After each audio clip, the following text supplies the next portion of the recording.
Friends, সবাই কেমন আছো? আশা করি সবাই ভালো আছো। অনেক দিন ধরেই আমার কিছু ভিডিও আপলোড করা হচ্ছে না, তো তার কারণ এটাই, আমি আমার গোপালকে মায়ের কাছে রেখে এসেছি। কিছু শারীরিক প্রবলেমের জন্য আমি গোপালকে নিয়ে তো গেছিলাম, কিন্তু আনতে পারিনি, সেই জন্য আমি মায়ের কাছে রেখে এসেছি। তো দেখো আমার মা, আমি ওই যে বলে না, কচি বাচ্চা ছেলেদের নিয়ে গেলে মায়েরাই সব কিছু করে, তেমন আমার গোপালকে যখন আমি ওখানে নিয়ে যাই, মা বলে আমি এবার থেকে গোপালের পুজো, স্নান করানো, খাওয়া দাওয়া, জামা কাপড় পরানো সব আমি করব। ভিডিওটা ছাড়ার কারণ এত মন খারাপ করছে গোপালের জন্য। আজকে অনেক দিন হয়ে গেল ও নেই, মা বলেছে দিয়ে যাবে, কিন্তু তাও বিশ্বাস করো এত মন খারাপ করছে। আর পুজো করতে গেলেও পুজো করতে ইচ্ছা করছে না, তো খালি গোপালের মুখটা মনে পড়ছে। আর সত্যি কান্না পেয়ে যাচ্ছে।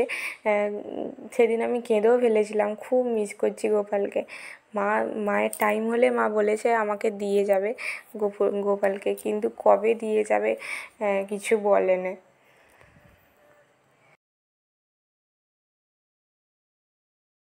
এখানে আমার মা গোপালকে স্নান টান করিয়ে একদম মুছিয়ে টুছিয়ে জামা পরাচ্ছে। দেখো, মাই পুজো করে, তো মাই করাচ্ছিল পুজো। বাবাও সন্ধেবেলায় এসে গোপালকে খেতে দেয়। বোন, বড় মা, আমার আমার আমার দাদা, সবাই, আমার ভাই, সবাই গোপালকে খুব ভালোবাসে। তো দেখো, গোপালকে আসনে বসিয়ে দিয়েছে। আর তারপরে এবার ছোট্ট ছোট্ট আমাদের যে রাধিকা আর কৃষ্ণ আছে, ছোট ছোট, তাদেরকেও কিন্তু স্নান করিয়ে দেবে একইভাবে, হাতে বাঁশি দিয়ে দিচ্ছে। দেখো,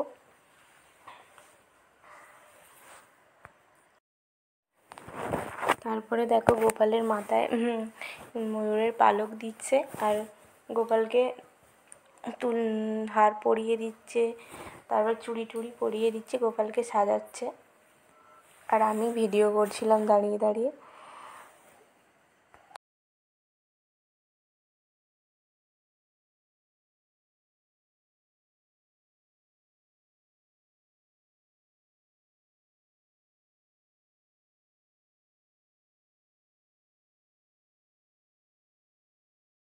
এই ব্লগটা তোমার কেমন লাগলো, আর সবাই কমেন্টে জানিও কেমন লাগলো।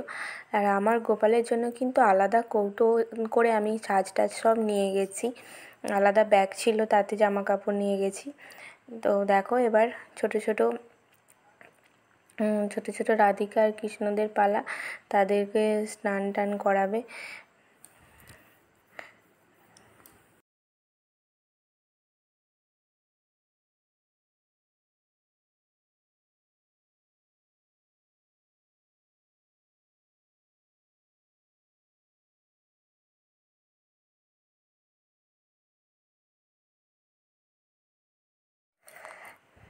দেখো, প্রদীপটা জ্বালিয়ে নিচ্ছে।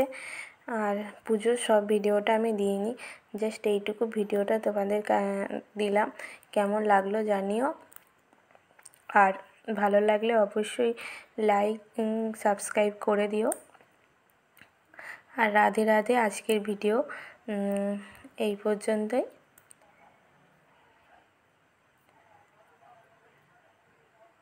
ধূপ জ্বালিয়ে নিচ্ছে দেখো।